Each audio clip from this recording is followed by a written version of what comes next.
Chers amis internautes, mesdames, mesdemoiselles et messieurs, bonjour ou bonsoir selon l'heure à laquelle vous êtes connectés sur notre site la 3xw.congonumber1.com.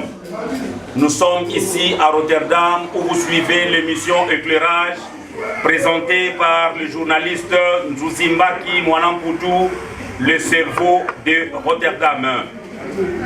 Chers amis internautes, je suis ici aujourd'hui pour conduire un débat. Un débat sur un sujet qui fait couler beaucoup d'encre. Il s'agit du mariage. Mais aujourd'hui, nous allons parler précisément du rôle de l'épouse au foyer selon la Bible. Notre débat va être divisé en deux parties. La première partie sera consacrée au rôle de l'épouse au foyer selon la Bible et la deuxième partie va être consacrée toujours au rôle de l'épouse selon la Bible, mais nous allons examiner la réalité que nous voyons sur les terrains. Chers amis internautes, nous allons parler du mariage aujourd'hui. Mais nous allons être bornés sur le rôle de l'épouse au foyer ici en Europe. Pourquoi ici en Europe? Parce que nous vivons ici dans un monde où la civilisation et la mentalité est différente de la nôtre. Parce que dans le pays où nous vivons ici, dans le continent où nous vivons ici, excusez-moi, en Europe, les autorités politiques ont donné beaucoup de pouvoir aux femmes. Et certaines femmes profitent de ce pouvoir pour exploiter négativement les hommes. Et ce sujet fait couler beaucoup d'encre. Mesdames, mesdemoiselles et messieurs, je ne suis pas seul. Je suis ici avec quelques invités, notamment à ma droite, le pasteur Sixé. Le pasteur Sixé est un homme de Dieu très éloquent. Il a une parfaite connaissance de la Bible. À ma gauche, nous avons Maman Blandine. C'est une servante de Dieu. C'est aussi une chantre de l'Éternel. Elle loue l'Éternel et chante pour la gloire du Seigneur. Mesdames, mesdemoiselles et messieurs, je vous dis merci de votre attention et merci de toujours être fidèle à l'émission Éclairage que je présente sur la 3xw.congonumber1.com. Mes pensées vont directement à celui que nous appelons Blaise Manzambi, notre visionnaire et réalisateur. C'est grâce à lui que vous visionnez ces images.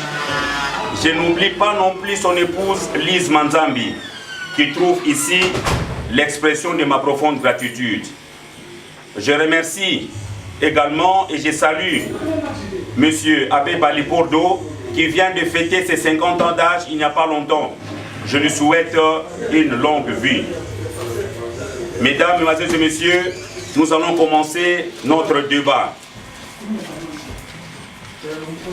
Ma première question s'adresse au pasteur Sixé.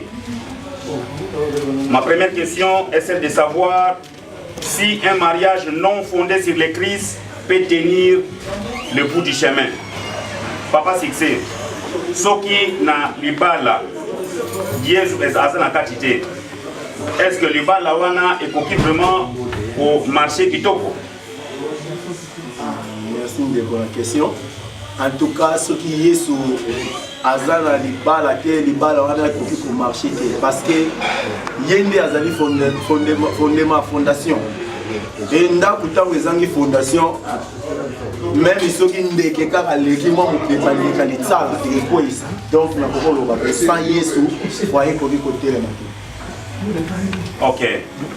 Pasteur Sixé, est-ce que une chrétienne peut-elle se marier avec un homme païen? Est-ce que les parents aussi mba soki mon Christo, moi si azali mon Christo abalani na mobali ou azali païen ou bien vice versa? mobile aza chrétien abalani na mwasi ya païenne, est-ce que libala wana ekoki vraiment kosimba? ndeko na koloba mwasi oyo abalani na mobali païen oto mobali abalani na mwasi païen so ekoki kosimba to te wana eza mabongisi ya nzambe.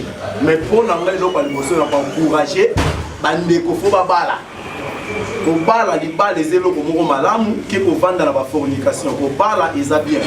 Mais mpo na koyeba parce que même apôtre Paul alobi yango na Bible qui sait mobali oyo azali na kondima soki mwasi na ye kozala sauve à travers ye qui sait soki mwasi aza na kondima mobali azangi kondima so akosunga ma travers ye et eza malamu kobala na nanu yango eza numéro 1. Mais mpo na koyeba ke eza mabe to malamu na koyi kokourage te ke bavanda bongo fo kobala même mobali na olingi aza païen mais mabongisa nzambe eza fo kobala. Merci beaucoup, Pasteur Succès. Mais, Pasteur Succès, le mariage est une institution divine. Mais quel est vraiment le but du mariage, selon la Bible, s'il vous plaît? Bon, selon la Bible, d'abord, but du mariage est allé parce qu'il nous a il n'est pas bon que l'homme soit seul. À ça, aide semblable, le pot azala pemene a soutenir rien. Na nyonso parce que Bible mtezo senga ngo yango sengeli donc mobali faut abala libala ezali faut mobali abala atika famille na ye atika baboti na ye aluka mosuli basangala po bakoma moko ezali. Merci beaucoup Pasteur Succès de comprendre bien vite il y a mariage. Moi si na mobali bakoma bomoko ndemo lobi moi si na mobali bakoma bomoko est-ce que yo on remarque bien que na ba mabala oyo tozo ko vivre lelo est-ce que moi basi na mibali en réalité bakoma pina bomoko? Merci na question wana peno bando fungola ziko poto fungola bien. En tout cas bomoko ezate selon la Bible babala na bakoma bomoko mais bomoko wana ezate yango ba trouble ba divorce ezo salama ba mabala ezo ningana parce que bomoko ezate yango tant que biso basala na nzambe nzamba tie biso wana poto sunga ba foyer to sunga ba couple ndenge nini to koyi ko sala to mema bango na stratégie ni biblique pour esunga bango ba koma bomoko même soki mbonge za eko ningana ba dominer mbonge wana afin que ba continuer parce que divorce eza nzambe te et nzambe alingaka tonga babala neza ko babala na pour toujours ke ba bala na près ko kabwana non donc donc comme on a pour un divorce pasteur mais pasteur qu'est-ce qui peut se passer na kati ya couple soki mobali alobi oui moi si kuna zoloba non mobali alobi mama lelo ko bimate pona zo mona pe ta eza bien te ta eza malili eza libanda froid eza makasi okobela pamba ko bimate mais mama kuna alobi kaka te il faut na bima siko place to ko yokola nani madame abima ou bien bimate nini to ko sala siko soki moko alobi oui musa zoloba non il faut kaka moko asala plaisir pas moninga ou bien solution za ndeni la parce que comme comme ça ma mingi pasteur. Mais papa le problème est ça d'abord on a le balobi le mari est le chef de la maison. Papa aza chef ya ndako. Papa moi si tu es bien même dans l'Afrique moi si tant ezaki alinga que l'état fête auto ba bengise na baninga na fête normalement ezalaka fo atuna ayebisa mobali na ye et tant azoyebisa mobali azoyebisa na sens ya respect nyonso parce que ba bi femme soit soumise azola papa naza na fête mo ben invité kinga boye na boye olobini ayo opinion mobali tandis que en Afrique ça la marabo mais awa na poto yango te au monde kaka doki mama sa bongisaki ba makambu na ba mesha ko lata ko mema fête au surtout kaka azoyebisa papa OK fête na ba 20h azoyebisa papa partir 18h ke nga nazo kinde fête tikala na ba obatela bana donc eloko wana da c'est bon alors pour nga papa ko ndimango en tout cas alata na Egypte alata jipe donc azala alata papa faut tant on la saga autorité qui papa non que autorité na sens c'était que to obligé la maman to beta ka maman autorité ça la ndenge belé et ça que pour ko cadrer moi de ça ka te moi na faut beta pas yoka mais ça la stratégie tant ko lingani ko landaka te beauté ya moi si na yo parce que couteau na yo coup de cœur voilà coup de foot alors otiki na onyonso eza un devoir yo kosala moi ça za le rôle moi na yo na kati libala faut encadrer na ndenge na pour continuer bien et le papa devoir aller à la raté place ya ko cadrer maman yo moko déjà na maman beaucoup tane yo abina ba oye kokuta ye na moment oyo ezalaki ya bambiance na ye badisco bokuta ye na disco sikoyo yo memi ye okoki koencadre ye te et mama so okutelaki ye na place ya disco yo encadre te mpo longola semence ya disco eleve mama sikoyo akomonake wi naosepela baninga nanga babi tokeye disco oza na pouvoir ostope te tandis que devoir ya papa eza nini eloko ya liboso yango wana tofungola devoir ya papa eza nini mpona kosunga mama afin ke babiloko wana ekoma mpona kosenga mpo misu mpe elaka tokoloba mpe ka ya jalousie maman mosusu eza wana eza mosusu omona aza na balien na ye ya bajalousie donc jalousie exagéré donc na niveau moko papa même soko baza na voiture elongi netala ta mama libanda te emonika sere mosusu otali kuna mpona nini tozomona ngo mingi après baproblème ebandi voilà eza na baréalité ebele siko mama yo opekisanga papa kobima te na raison nini fo fungolanga raison yango boyi. Chers amis internautes, je vous signale que nous sommes ici à l'intérieur du salon Mavinga, le meilleur de Rotterdam. Salon Mavinga, défouaté. Moko kaka auto tikali nango na kati ya Rotterdam. Salon Mav Mavinga avec de bons coiffeurs professionnels. Donc, Moutou Okoti Awa, Okobimana Elongi Yaba Bébé. En passant, je salue celui que j'appelle son excellence Guy Pabito, le leader de Rotterdam. Bana Rotterdam, Nyonso. Je vous apprends que nous avons dans ces coins, toujours à l'intérieur du salon Mavinga, coin Oyo, Ezali et Sika Oyo, tout ça côté ka, ba CD na ba DVD. Bosomba ya miniatote, bosomba ya piratite, sinon ba mususu ba kobanda kozwa ba masu. Bosomba ba DVD originaux. Ça c'est très important. Tant que vous avez bosomba biloko ya pirate, vous commettez un péché aux yeux de Dieu. Parce que ma producteur, comme on n'a pas si, Buno, pirater bango. Chers amis internautes, nous enchaînons avec notre débat sur les rôles de l'épouse dans le foyer. Alors, nalobaki que ba maman est belé soumission et comme kozanga. Au moins papa a lobi oui, maman kuna asa koloba non. Na niveau ya poto awa, tozo komona ba maman est belé. Bakomi na habitude ya kobengana mibali na ndaku likolo ya mbongo ya social. Mbongo ya social bana kisasa pe baza kolanda biso ezali mbongo oyo l'État a edaka ba mama awa na poto. Alors mabala mingi eza kokufa likolo ya bambongo wana. Toza awa na mama Blandine. Une question. Maman Blandine, mais basi ebele awa bazana ba habitude ya kobengana ba mama ba kobengana plutôt ba papa na ndaku. Pona nini basi bazana habitude wana, sachant que l'argent ne remplacera pas un homme. Ce qui n'a boutou aux yeux malades, mbongo e kwa kobenga ambulance te. Maman Blandine olobini na likambwana. Mutura libala na ye azana ba cause ou peut-être isala kibayo kanatira mbala na ye ou peut-être isala inde kosolo ba babengana ka mibali na bango ou peut-être boloba ke babengana ka mibali na bango ou bien mibali pe babengana ka basi na bango likolo ya mbongo. Bon, na idée na ngai je ne pense pas que ça ka cause wana ka ya mbongo. Donc ba cause c'est belé. Ba cause c'est belé. Tant la so ba cause mususu oyo esala ke ba mama bengana pe mimi ba papa na manda. Ba cause ba mama bengana ba papa na manda. Voilà. Parce qu'il y a des papas makamambongo. Après makamambongo, il y a des papas irresponsables.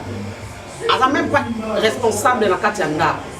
C'est-à-dire inayepe aza comme aza fainéant alingo kende musalate pona ye na mutu na ye eza basé kaka azela mbongo na social ya wana mtezo bimisela ko suana pona kana zumona o makamoko eza vraiment banalité parce que yo papa oza berger na kati ya ndako oza na makasi kende musala boswana mpona nini ke mpona omakama mbongo bafutaki mbongo mpe bafutaki kinder besla mutu na mutu azwa rôle na ye na kati ya ndako papa parce que bible même ezoloba na biso na genèse yo papa okosala na motoki na yo et je ne pense pas que mbongo wana ya social eza na motoki na yo mpo bozobundela na mama na kati ya ndako c'est ça pour nga na problème ya mbongo na répondre parce que c'est comment vous pouvez intervenir dans ma voilà. Étant que serviteur de Dieu, la moni sikoyo debe bando qui est bien comme ça la formule un peu dans verset parce que Genèse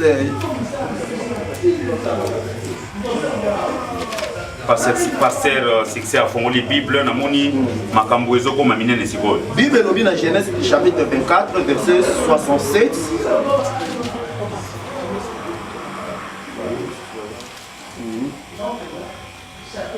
Je vais lire au nom de Jésus. Là-dessus, Isaac conduisit Rebecca dans la tente de Sarah, sa mère. Il l'a pris pour femme et il l'aima. C'est ainsi qu'il fut consolé de la mort de sa mère. Verset on a dit na fungula ngolo bana na fungula bien.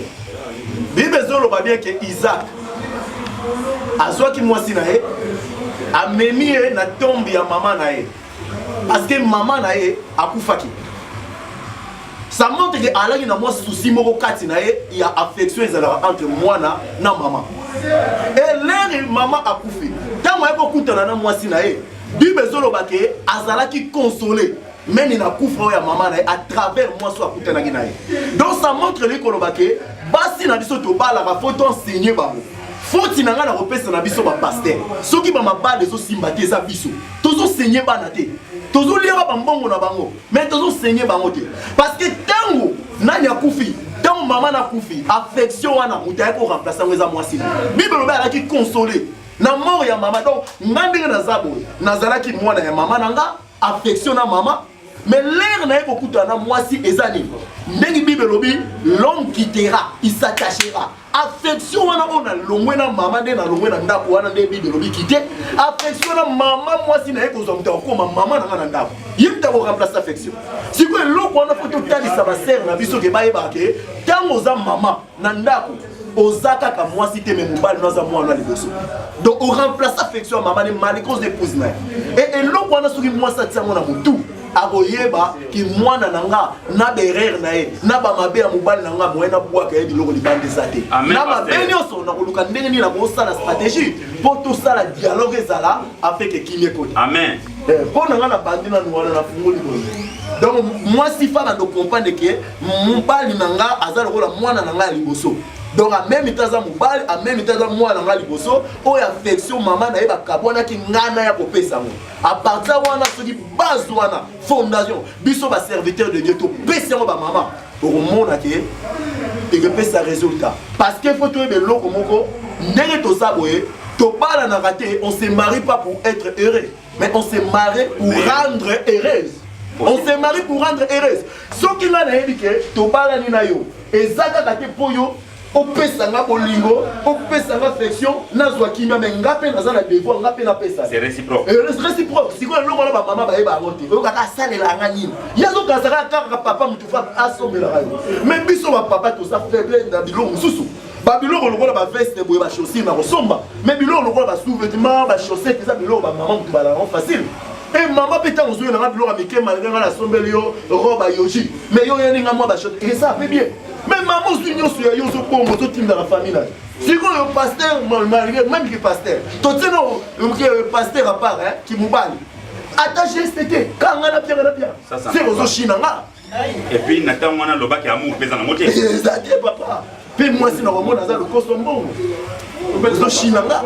On peut dire ça maman. On peut la pasteur fixer ma boko alobi loma kitoko. Merci pasteur c'est pour ton intervention. Maman Blanquine, nous assistons aujourd'hui en Europe à beaucoup de divorces. Ba divorce est commis pamba pamba. Na époque Kalebama na biso tatouaki na Congo, ba divorce ezaki loko moko rare. Mais de commis awa na Europe, un monde développé et hautement matérialisé, tout ce monde a ba divorce est commis ebélé. Maman Blanquine, mais on va expliquer pourquoi tant de divorces ici en Europe, s'il te plaît. Na panga dans le bas, ceux qui divorcent ces ébélés, ils ont dépendre nazo répéter toujours que les autres dépendre il y a des problèmes il y a mutu na katenda na pasteur succès pasteur na succès koloba mais na intervenir na moi likamoko ya mukie oyebi bible ezoloba na ngai na Genèse nzambe azoloba femme soyez soumise à vos maris. Amen. Et à l'obéli sous mari, aimez vos femmes de la même façon. Bon, toujours la non, ils ont un verbe aimer. Ils ont banda. Mari, aimer ta femme. Tant que mobali, ils ont linga moi yo. En tout cas, papa nous dit, on pas journaliste que ma camion se y'a bâti contact. Voilà. Au sommet la chaussette et qu'on y a un verbe on a aimé. Voilà. Parce que sans amour, ce qu'on linguisate, la chaussette on a zolo baké pour la sommet la yo cadeau. Voilà. La sapat on a zolo baké babilo qu'on a mike au somba, au pesa ba papa et ça on m'a bêté. Mais il faut d'abord qu'il y ait l'amour. Ce qui bon linguisate, bilo qu'on y soit papa, toko banda ko sala na ko ba débat. Tokozwa na biso résultat mon côté. Parce que tous zonga là dans la Genèse ne baneli alibala quand Dieu créa l'homme et la femme. Tant Nzambe asali mobali na mwasi azo tozo mona na ba verbe mi balé. Tozo mona na aimer. Pour papa nous yo so za na mwasi no tant ozo aimer papa. Tant ozo kotaka na ndako. Ce que biloba ko liezali papa. O so no tendresse no zo luka. Voilà. O chaussette wana o ko mona na yo yango. Mais yo zo pesanga aimer wana te. Yo linga na transmettre yo soumission. O ponga maman na soumission. Il faut d'abord qu'il y ait le verbe aimer. Voilà. Parce que ce qui aimer exacté, tous on appelle soumission aux alliés. Ça c'est selon la Bible. Selon la Bible. Selon la Bible, il faut qu'il y ait d'abord le verbe aimer, parce que aimer la soumission, bah le tout le monde va se tamboula nzela mon corps. Voilà, bazali tu m'as pas ça. Bazali tu m'as pas ça, bah on y balé. Pour ngana ça la soumis, yo faut linga. Voilà. Mais ce qui yo lingité, on a pas moyen soumettre, on se soumettre exacté. Il y a moi là papa va se comprendre te na banda. Parce que baso imposer, il y a imposition. Baso imposer ka ba maman que ma mère o lambela ki ngaité, ma mère aux na botosité, aux a obéir te. Quand il y a l'amour, il y a l'obéissance. Quand il y a l'amour, il y a le respect. Quand il y a l'amour, et ça n'a pas qui toque béné pour botter na katianda. Papa yo bimaki na yo. Ozozonga à minuit, alors zoyem sanga neti na 1h du matin, tant yo zozonga. Mamé kasi lamba se moule. Voilà une soumission hein, alors que aimer zate. C'est pas possible. Pendant que to bimaki zozonga irresponsabilité. Alors na l'air wana, au moment na notre soumission te. Ok, maman Blandine, mais tu crois qu'il y a de mariages où il y a des mariages vraiment sans amour, ça existe. Que moi, si on va vivre ensemble, mais mon bali, moi, si ma balle, on a mes alibés. Ça existe, papa, parce que ma balle est belée. Pourquoi les lignes sans amour? Non, ce que tu as bongo, on a vu que papa nous dit, ma balle est belée, ma balle est faute de mieux. Voilà, c'est-à-dire? Faute de mieux. Ah oui. Peut-être na moni âge poussani na bi na zoaka taboui. Ouais. Babé na ngo faute de mieux. Eza ma bala mususu na bala naki parce que ezalaki volonté pe nzambe te. Pour ma bala mingi oh bozo beta a papa journaliste. Est-ce que ça ma bala oyo mokalo na nzambe? Eza penza mo panzi na no parce que ça na bato belé a trouver mo panzi na été. Na place mo panzi tant sur ya zo le kolo. Le bala le bala ne ko bundisa ma vie mo pimba. Parce qu'il faut trouver l'os de tes os. Si on trouve l'os de tes os, ok, on trouve le boko. La place il y a mon panzi. Papa Nzouzi, les balanés vont la même 30 ans et qu'on panza. Chers amis internautes, en passant, j'ai sali celle qu'on appelle Maman Edith Kongolo, la nouvelle reine de Rotterdam, sans oublier Monsieur Obiango, le baron de Rotterdam, et son épouse Ndende. Secret ya Malangwa, Tozali Pena Papa Eric Salongo, l'incorruptible patriote. Pasteur Succès, comment vous réagissez dans ma maman lobby concernant la cause, dans le pourquoi beaucoup de divorces ici en Europe? Voilà. Au monde, na Kongolo Baboye, Bible, ce qui Bible lobby, l'amour bolingo et couvre méditer dans le péché. Ce qu'on a lu dans 1 Jean, chapitre 4, verset 20. Et lobby que celui qui dit qu'il aime Dieu et il haït son frère, c'est un menteur. Parce que comment on a raté mais on a raté mais on a même na ba foyer na biso eloko ekokotisa solide ekokotisa force liboso na mariage na biso foyer banda eza bolingo mais bolingo ngo ezala réciproque mais le problème eza quelque part bolingo ezalaka nango mais le problème eza nini quelque part papa so totali bien ba bita ba divorce mosusu ba sujet eza point nango pena eza mingi ba famille na biso yo mama obalisi eza na bato eza ki a parti Afrique moi nazo ya libala donc famille déjà ba yebi ke moi na okende libala ba yebi ke fa kenda sala a fonder foyer na mobile na ye ba bota bana ba ndobongisela mwa mbongo a venir bango bongo te mingi ezozala ba famille Afrique surtout ce qu'on libana poto ozokende poto mama déjà ça yebi si otala mobile wana za ndeko na ote talo tiki biso na souffrance pour nini botindaki mwana bino na poto bino mo te boteka talo pango aya kolongola bino na souffrance mais à quel libala okende sala vie na ye tobo ite fa aider mais combien obligation ozokotsa mwana déjà semence na motu parce que la plupart ya pasi biso mibali to ala un peu ba dictateur pour pena maman papa bazwanga ba mbriyenga pour na mwasi na ngia mwa passe so na autorité batiki mais basi na biso même maman na kitoko boy gentil maza faible posa mwasi donc il suffit maman papa ba continuer liloba mon famille pour ayininga ozoma donc so dali bien la plupart ba foyer so ningana na poto ba makambu na ngeza ba famille yango zo mona eza bilo musu faut que tele na ba prière donc faut que il s'appelle là donc eza ba famille sur la carte. Et ça, la famille, nous sommes la carte. Il y a des très dangereux. Il y a des plus loin. Au moment où nous sommes dans Daniel, chapitre 3, au bandit dans 24, au Kéti 26. Au moment où nous sommes dans l'histoire, il y a Shadrach, Meshach, Abednego. Bazala qui mis ça tous les trois compagnons de Daniel, Batsé, Bango, la moto. Pour Babou, avec Kotosa roi. Bapélissi moto. Mais Bible, le roi Yaki. À tel na kati akutaki 4 personnes à ça. Alors même nga na moni 3 personnes to boka na moto mais 4 mwana na. Mais bazaki ni 4 personnes c'était Jésus. Et bazala ki ko tambula na moto ezo sala ba welo côté parce que Jésus azalaki wana. Et so te na ba foyer na biso, le diable a copié kaka oyoyo eloba bi na Bible. Lelo yo ba foyer belo zo mona papa na maman, baza na kati ya chambre boy. Mais baza na 3e personne za wana. Ba femme de nuit, ba mari de nuit. O bazali ke lokola ba pasteur tozo koko aider ba na nzambe te bazwa délivrance. Bino bofandi mobali nona mwasi nao. Comment expliquer? Oromona batu bafandi na moi boye, boza na bino na affection bien, bolali bien, mais na butule bozolala. Yé 3e personne, ceux qui azali mari de nuit à côté maman, auto femme de nuit à côté papa. Azana bino longo. Et na moment bino bolali, azo sakane na bino sali ba captation. Ça c'est grave. Bobo la mukana tongo bogo na kaka moko kande yé, tout et compréhension. Tout ça n'est parce que 3e personne à ça, 4e personne à ça. Et ma pasteur devoir n'a pas allé. Tant que ma foyer, ma zana carte église, ma yé couple. Faut tout bando lukelo nyanzambe ko aider ma couple wana. Sauf que l'ongolana le 3e personne, to 4e personne à cause. Et surtout misu c'est la cas grave. Ceux qui t'aiment sous papa mutazana femme de nuit. Boza wana sikoyo, boza na combat moko.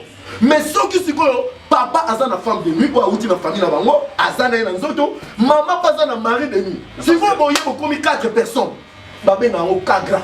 Voilà ce que vous allez bitum master tout sous. Si vous passez aux aveugles, il y a un compliqué, parce que c'est ça la spiritualité. Vous avez papa spirituel, vous avez papa spirituel. On a pour aider dans la spiritualité. Si vous avez beaucoup de pasteurs, vous avez une femme de nuit. Si vous avez aidé, vous avez une église. Si vous avez un pasteur, vous avez une yo mo pasteur le qui na biso to grâce wana to le qui ba côté wana ya mo to le qui délivrance voilà mais yo mo pasteur aux na femme de nuit et femme de nuit wana kene ko tema comme l'église dimanche tango zui femme de nuit papa to fungula tango yo za na femme de nuit ozui a visiter on a butu ndete la ke o lali po a kozwa image a mutu po yebite to mo fille mo sepela rade mais ça yete azi image wana yo po moni o sangani na ye o surtout qui peut boye o Jacqueline et yeba ngo tango yo sali bongo o jeter o yo jeter katina ye yebe atiki semence katina ye semence na yo o pesi pa na ye akena ona mona yeba tiki yo musalite siko pasteur a bongo balinga pe ko telema na ba micro ba terre na ba podium bali komi kitate amoni déjà que ba visiter nga na butu na za salite fala zwata bras droit na lo ba kemelo tia na hotel to kaka ye wana na micro ozo terre ba tunini parce qu'on a déjà la boussoto on a qui ndoki ba mfute yo na butu za la busalité donc ozo mo les opianga kanda pepe ne dia zo souffrir mais toli ko sunga bango par manque de connaissances ya ozo mo na maman ça na raison na papa soki maman zo loba parce que zo pesa bango passe parce que maman no salinga ba va na mbal na yeba za na kimia mais maman au mona ka ke mobala nga zo pesa nga bolingo te parce que ça na femme de nuit azana mbanda siko mbanda wana ri aza spirituel azo dominer koleka yo ndenge ni na kolinga afa linga ye koleka yo ya ba mona ba papa muso ko landela bo spiritualité ko mona boye na boye azo bota te me na butu papa ya bana 5 Chers amis internautes, le pasteur Succès est vraiment dans tout son état. Je vous ai dit tout au début de cette émission que nous sommes ici avec Maman Blandine qui est une chantre de l'Éternel. Nous allons souffler un peu, nous allons prendre une pause et entre-temps nous demandons à Maman Blandine qui est une chantre de l'Éternel de nous chanter quelque chose toujours dans le cadre du mariage. Et nous allons revenir sur ce plateau avec l'émission Éclairage. Oh, libala, libala. Oh, libala, yaboye. Esengolana likolo. Oh, libala, libala. Eutakina nzambe. Oh, libala, yaboye. Esengolana likolo. Libala, oh, libala, libala. Eutakina nzambe. Oh, libala, yaboye. Esengolana likolo.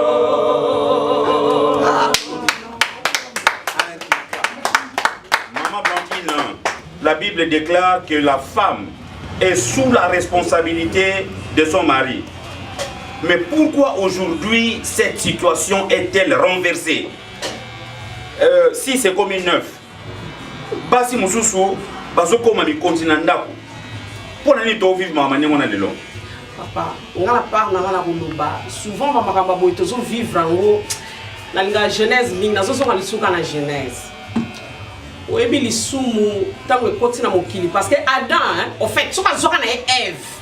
Ba kende ko visiter jardin d'Éden. Ndenge nzamba sela ki bango biloko nyonso ya kitoko.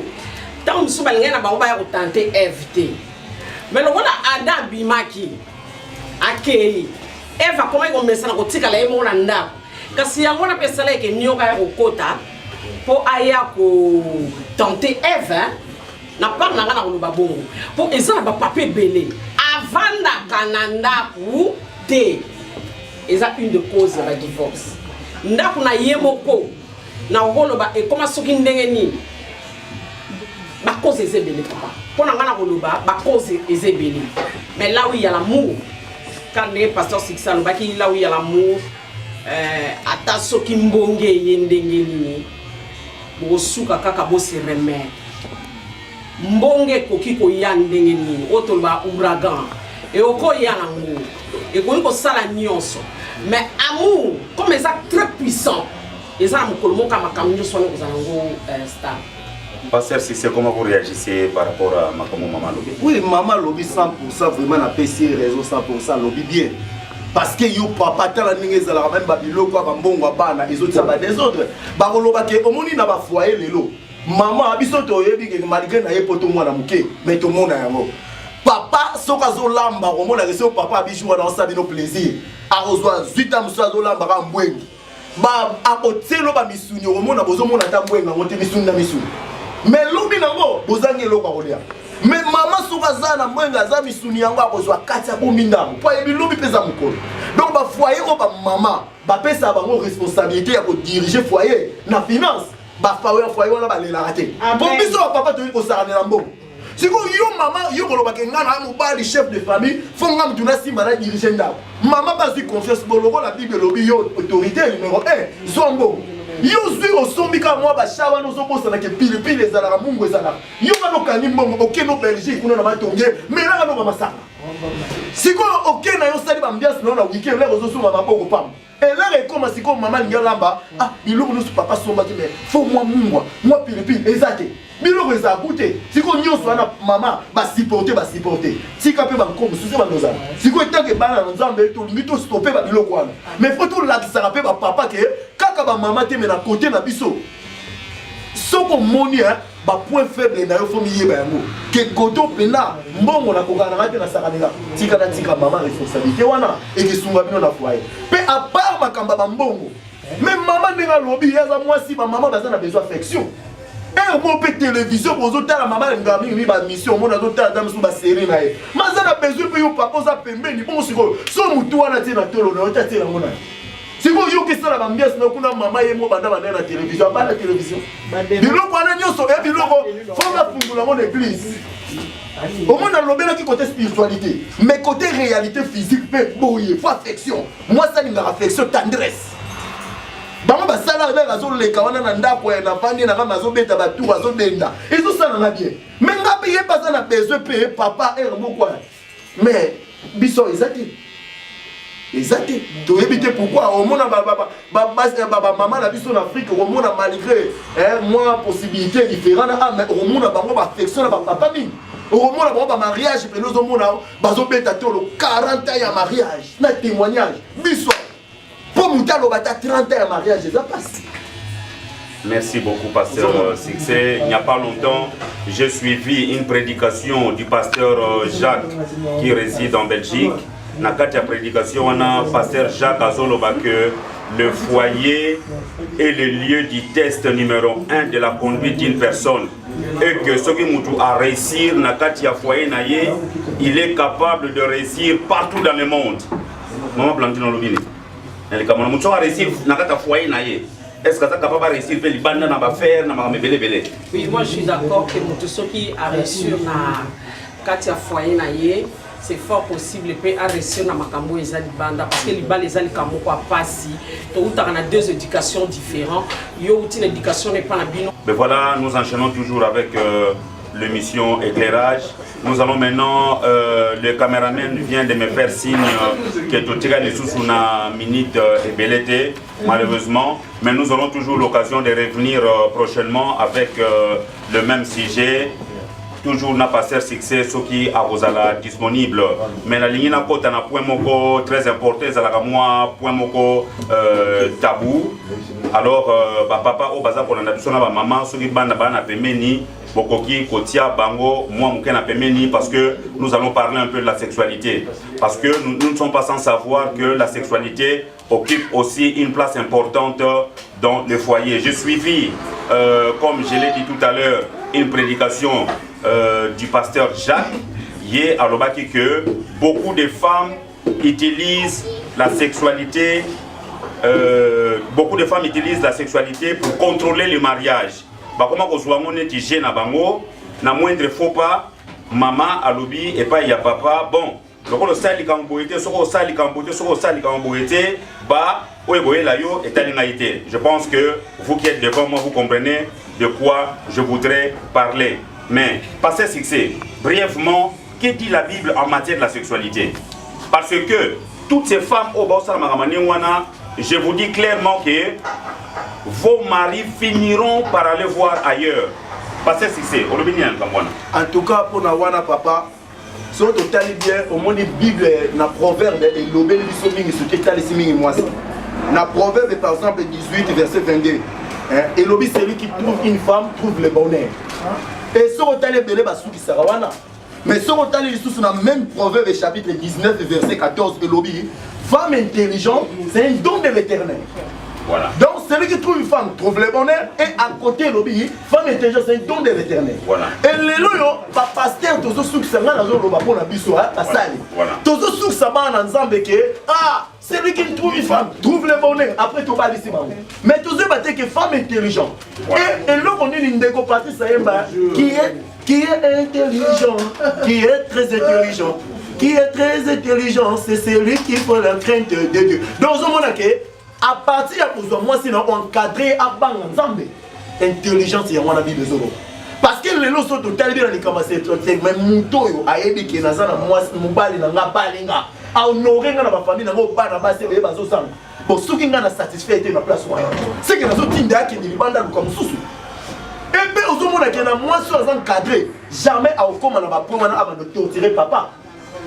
Avant de torturer papa, on monte dans la famille, et comme obligation de sortir, c'est un péché aussi aux yeux de Dieu. Mais c'est ça, on a dit que parce que on a la cola pour le yo baba yo ba honoré yo. Combien de passes les lots sont totalement 100% ya basse na carte église. Papa sont totalement to loba 70%. Ba yaka baso lukanza me balisa. C'est quoi yo mutoza déjà na carte libala wana. Ozuba o ba baso lula o baso vieux yo. Oko ba ko batela ngote. Même si nous avons dit que soyez féconds, soyez féconds, fécondité, qu'on se sangana. Pour beaucoup de mots, qu'on se sangane. Si vous avez torturé papa, même si vous avez naki, même si vous avez kanda, même si vous avez kanate, même si vous avez de l'osiper, si vous avez commis un point, vous avez obligé. Si vous avez maman, tu as mariage, maman libala, maman libala, papa libala, bino mutu boza ba paré na biso, mais ba parents ba pesa conseiller.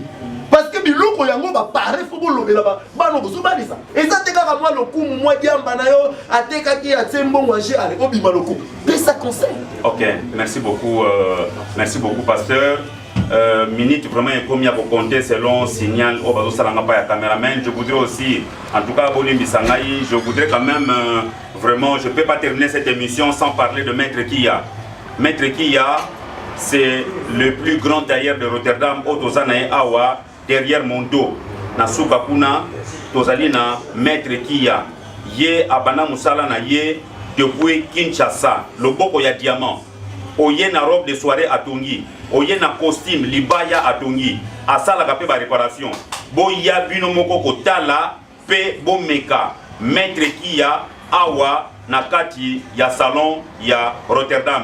Maman Blandine, moi le bamoko ya muke ya souka quelques secondes pour tozo clôturer émission na biso. Elo na uluba kaka mote mingi na ba papa tolinga bino mingi. Bino nde ba papa biso ba papa baza basi na ndako bozala ba bon berger na kati ya ndako bosunga ba mama boyeba kotala ndako lelo ngana ko lobaka yango wana bozana bolingo botam bopesa biso verbe wana aimer bongo mona makambo soumission nde kosala. Pasteur Succès, en quelques secondes le mot de la fin parce que je vais conclure minute combien vous comptez. Na sepeli nzamba pambola bino pour l'émission autozo leka et na prometa ki bino enseignement. Bon yango kalaté parce que nous avons mis à Boloba pour peuple de Dieu à bénéficier, que Dieu vous bénisse. Merci beaucoup de raccourcir l'émission parce que tant ils a vraiment mingité boli misabiso.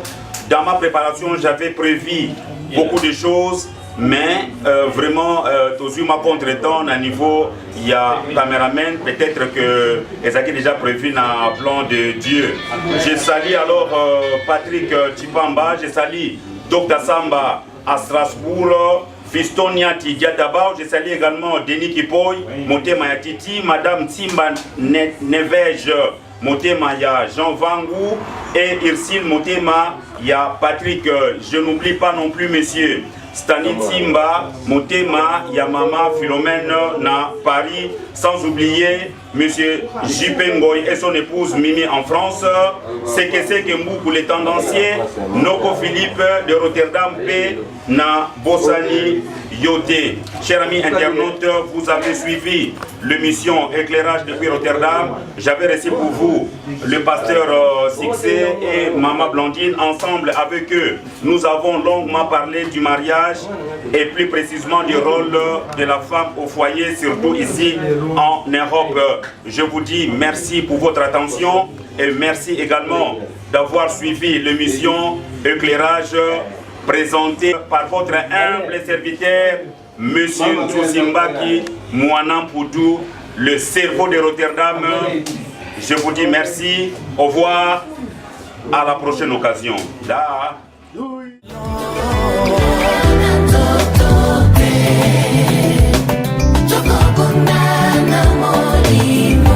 Bitumba ya molimo eza na molimo lobela yo nom de Jésus.